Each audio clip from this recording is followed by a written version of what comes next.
नमस्कार दोस्तों।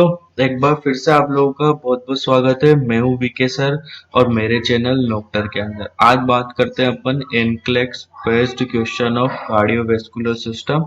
बहुत इंपॉर्टेंट है, हर एम्स एग्जाम में पूछा जाता है, वैकेंसी बहुत बड़ी है, इसलिए कार्डियक सिस्टम आप लोग जरूर जरूर अच्छे से पढ़ के जाएं।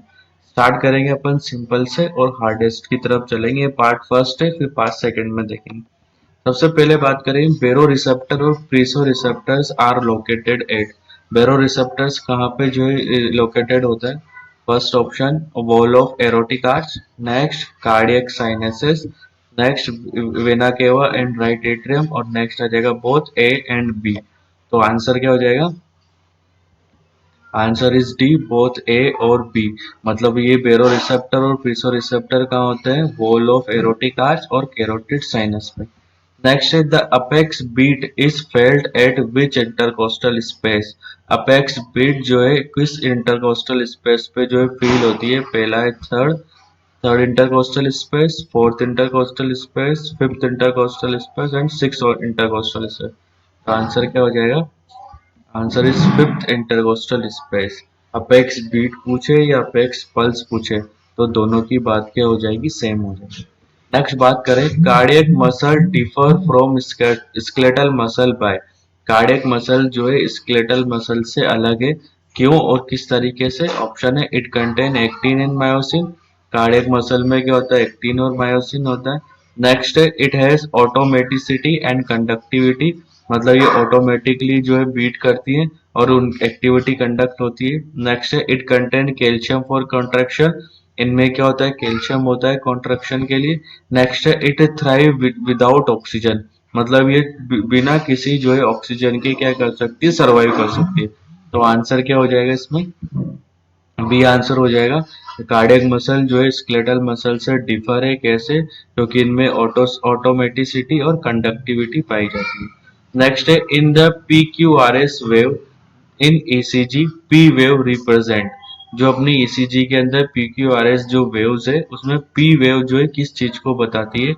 पहला है एट्रियल डीपोलराइजेशन, नेक्स्ट है एट्रियल रिपोलराइजेशन, नेक्स्ट है वेंट्रिकुलर डीपोलराइजेशन, नेक्स्ट है वेंट्रिकुलर रिपोलराइजेशन। तो पी वेव किसको रिप्रेजेंट करती है? P wave represent atrial repolarization. किस चीज को बता रही है? एट्रियम के रिपोलराइजेशन को। नेक्स्ट है difference between systolic and diastolic pressure is. Systolic और डायस्टोलिक प्रेशर के बीच में जो डिफरेंस है उसको क्या बोलते हैं अपन? पहला है पल्स प्रेशर, नेक्स्ट है पल्स डेफिसिट, नेक्स्ट है पल्मोनरी प्रेशर और नेक्स्ट है ब्लड प्रेशर। तो उसको क्या बोलते हैं? That is pulse pressure. तो सिस्टोलिक और डायस्टोलिक प्रेशर में जो डिफरेंस आता है उसको क्या बोलते हैं? पल्स प्रेशर बोलते हैं। और कई बार ये काउंट भी कराया है, तो सिंपल सा है, जो सिस्टोलिक बीपी में से डायस्टोलिक घटा दो और वही क्या आ जाता है? पल्स प्रेशर आ जाता है। Next in cardiac cycle the systole take place. Cardiac cycle जो पूरा 0.8 सेकंड का होता है उसमें सिस्टोल कितने मिनट का होता है? ऑप्शन है 0.8 second, 1 second, 0.3 second and 0.53 second. तो आंसर हो जाएगा इसमें सी, 0.3 सेकंड का क्या होता है? सिस्टोल होता है। नेक्स्ट है and systolic volume is. And systolic volume जो है क्या होता है? ऑप्शन है 50 ml, 500 ml, 120 ml और 70 ml। तो आंसर क्या चल जाएगा इसमें? 50 ml। एंड सिस्टोलिक वॉल्यूम कितना होता है? 50 ml होता है। नेक्स्ट है in peripheral resistance increase the cardiac output is. Peripheral resistance अगर बढ़ रहा है तो कार्डियक आउटपुट जो है इंक्रीज हो जाता है।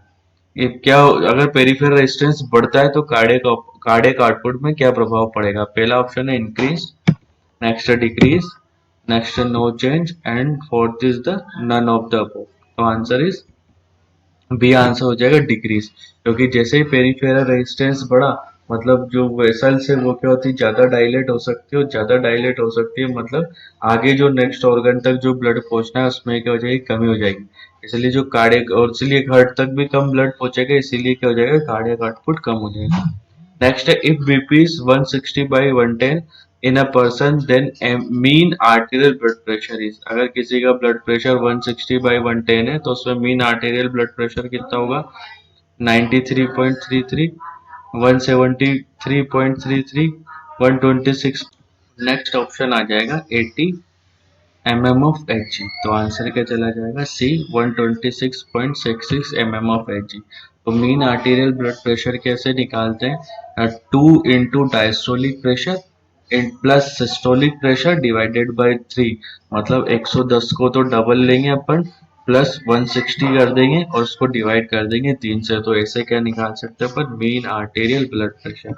नेक्स्ट बात करें, EC in ECG makes tall P wave and the width is normal, it indicate। ECG के अंदर P wave तो टॉल हो रही है और width कैसी है, नॉर्मल है। तो ये किस चीज को डिनोट करेगा, फर्स्ट है atrial, right atrial enlargement, next है लेफ्ट एट्रियल एनलार्जमेंट, नेक्स्ट है एट्रियल फिब्रिलेशन, नेक्स्ट है वेंट्रिकुलर सिस्टोल। तो इसमें आंसर चला जाएगा ए। ये किस चीज को डिनोट कर रहा है, राइट एट्रियल एनलार्जमेंट को क्या करता है, डिनोट करता है। नेक्स्ट ऑप्शन है इन ECG W pattern is seen in V1 and M pattern seen in V6 that show। ECG के अंदर W पैटर्न तो दिख रहा है V1 में और M पैटर्न दिख रहा है V6 में। तो ये किस चीज को बता रहा है, left bundle branch block, next है right bundle branch block, next है मायोकार्डियल इंफ्रैक्शन और लास्ट हो गया मायोकार्डियल इश्चेमिया। तो आंसर क्या चला जाएगा इसमें, ये आंसर चला जाएगा लेफ्ट बंडल ब्रांच ब्लॉक में क्या होता है, ये चीज नजर आती है। नेक्स्ट है सरकम आर्टेरियोसस सप्लाई ब्लड। सरकम आर्टेरियोसस जो है कहाँ पे ब्लड सप्लाई करती है, पहला है आर्टरीज में, नेक्स्ट है सर्कुलर आर्टरीज के अंदर, ब्रेन टिश्यूज के अंदर, हार्ट टिश्यूज के अंदर। तो आंसर क्या चला जाएगा, सी हो जाएगा। कहाँ देखने को मिलता है, ब्रेन टिश्यूज के अंदर। नेक्स्ट है normal central venous pressure is. Normal central venous pressure कितना होता है, पहला है 20 to 25 mm of Hg, 120 to 80 by mm of Hg, 3 to 8 mm of Hg, next है 40 mm of Hg। तो नॉर्मल सेंट्रल वीनस प्रेशर कितना होता है, तो that is C 3 to 8 mm of Hg। बहुत इंपॉर्टेंट क्वेश्चन है, बहुत बार पूछा गया है, तो याद रखना 3 to 8 mm of Hg। Next है doctor Marcus order a continuous infusion of nitroglycerin infusion for the client suffering from myocardial infarction। Which of the following is the most essential nursing action। Doctor Marcus है जिन्होंने continuous nitroglycerine infusion जो है administer करने के लिए कहा है किस पेशेंट के अंदर जो किससे सफर कर रहा है, मायोकार्डियल इन्फॉर्क्शन से।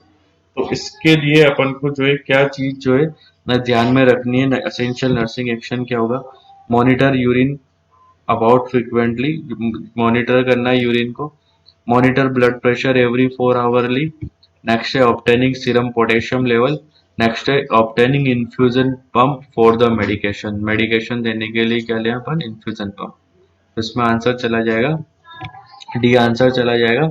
अपन क्या लेंगे, इन्फ्यूजन पंप लेंगे मेडिकेशन को देने के लिए, क्योंकि नाइट्रोग्लिसरीन है अगर ज्यादा अमाउंट में भी चली गई तो तुरंत जो है क्या हो जाएगी, वेसल्स डायलेट हो जाती है और क्या देखने को मिलता है, हाइपोटेंशन देखने को मिलता है। इसलिए अपन इसको कैसे देंगे, इन्फ्यूजन पंप से, ताकि कंट्रोल अमाउंट में मेडिकेशन जा सके। Next is Nurse Teresa teaches a client with heart failure to take oral furosemide in the morning। The reason for this is to help। तो नर्स ट्रीसा है, क्लाइंट को बोल रही है कि फ्रूसेमाइड ले, कब लेना है, लेकिन मॉर्निंग में। इसका क्या रीजन है, पहला है रिटार्ड रैपिड ड्रग एब्जॉर्प्शन। ये क्या करता है, रैपिड ड्रग एब्जॉर्प्शन को रोक देता है। नेक्स्ट है excrete excessive fluid accumulated in the night.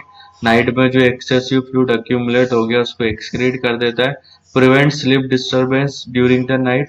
Night के दौरान जो स्लीप डिस्टर्बेंस को रोकता है। और नेक्स्ट है prevention of electrolyte imbalance. Electrolyte imbalance को क्या करेगा, प्रिवेंट। तो आंसर क्या चला जाएगा, सी आंसर हो जाएगा। अगर अपन मॉर्निंग में ही अगर ये फ्रोसेमाइड दे देंगे, एंटी डायूरेटिक दे देंगे, तो वो जो है पेशेंट को जो है मॉर्निंग टाइम में जो है ज्यादा यूरिन आउटपुट होगा, नाइट में नहीं होगा। अगर नाइट में देंगे तो रात भर सुसु करता रहेगा, तो क्या हो जाएगा, उसकी जो है स्लीप डिस्टर्बेंस देखने को मिलेगा। तो इसको रोकने के लिए अपन क्या कर रहे हैं, उसको मॉर्निंग में दे रहे हैं।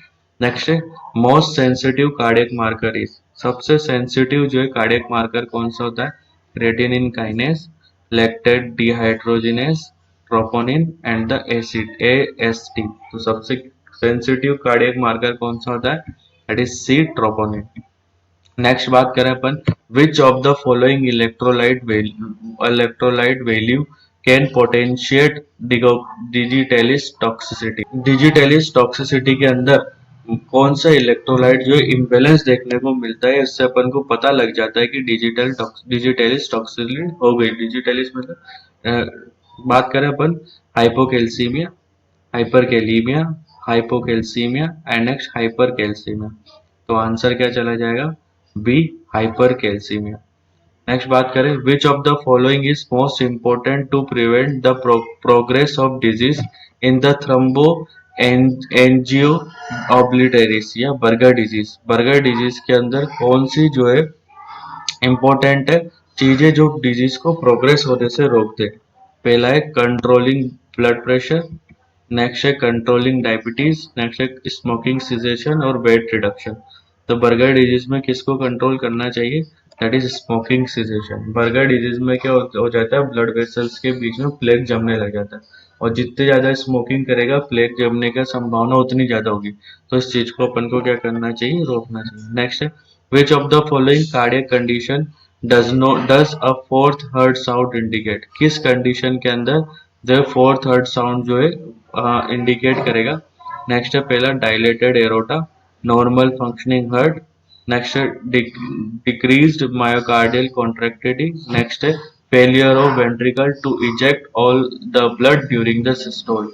फोर्थ हार्ट साउंड जो है किस चीज को डिनोट करता है? तो उसमें आंसर चला जाएगा डी, फोर्थ थर्ड साउंड हमें कब सुनाई देगा? जब हमारा वेंट्रिकल फेल हो जाए ब्लड को इजेक्ट करने के लिए। कब? During the systole. Normal condition में फोर्थ थर्ड साउंड सुनाई नहीं देता, लेकिन कब सुनाई देगा? इस कंडीशन के अंदर सुनाई देगा। नेक्स्ट बात करें, which hereditary disease is most closely linked to aneurysm? कौन सी हेरिडिटरी डिजीज जो है एन्यूरिज्म से जो है रिलेटेड है? पहला है सिस्टिक फाइब्रोसिस, नेक्स्ट है ल्यूपस एरिथमेटस, नेक्स्ट है Marfan disease syndrome, sorry, next है मायोकार्डियल इंफार्क्शन। तो किस चीज के अंदर होगा ये? सी, मार्फन सिंड्रोम के अंदर जो है ये एन्यूरिज्म जो है रिलेटेड है। बात करें, which of the following sound is distinctly heard on auscultation over the abdominal region of an abdominal aortic client? एक क्लाइंट है जिसको एब्डोमिनल एरोटिक डिजीज हो रही है, उसके अगर अपन हर्ट साउंड को जो है एब्डोमिनल रीजन पे ऑस्कल्टेट करेंगे तो जो है कौन सा साउंड सुनाई देगा? पहला है ब्रीड, नेक्स्ट है क्रैकल, नेक्स्ट है डलनेस और नेक्स्ट है फ्रिक्शन रब्स। तो कौन सा सुनाई देगा? That is the breed sound जो है सुनाई देगा। बात करें, which of the following condition is most closely associated with weight gain, nausea, decrease in urine output? कौन सी कंडीशन के अंदर वेट गेन, नोजिया और डिक्रीज यूरिन आउटपुट देखने को मिलता है? पहला एंजाइना पेक्टोरिस, नेक्स्ट है कार्डियोमायोपैथी, नेक्स्ट है left sided heart failure, next है राइट साइडेड हार्ट फेलियर। तो किसमें दिखाई देगा? D, right sided heart failure के अंदर ये मोस्टली दिखाई देता है। नेक्स्ट है, stimulation of the sympathetic nervous system produces which of the following response? अगर सिंपैथेटिक नर्वस सिस्टम स्टिमुलेट हो जाए तो कौन सा रेस्पॉन्स देखने को मिलेगा? पहला है ब्रेडिकार्डिया, टेकिकार्डिया, हाइपोटेंशन और डिक्रीज मायोकार्डियल कॉन्ट्रैक्टिलिटी। तो answer is B, tachycardia. Next है, which of the following symptoms might a client with right-sided heart failure exhibit? इनमें से कौन सा जो है symptom right sided heart failure वाला जो है शो करेगा? पहला है adequate urine output, polyuria, oliguria and polydipsia. तो कौन सा शो करेगा? C, oliguria.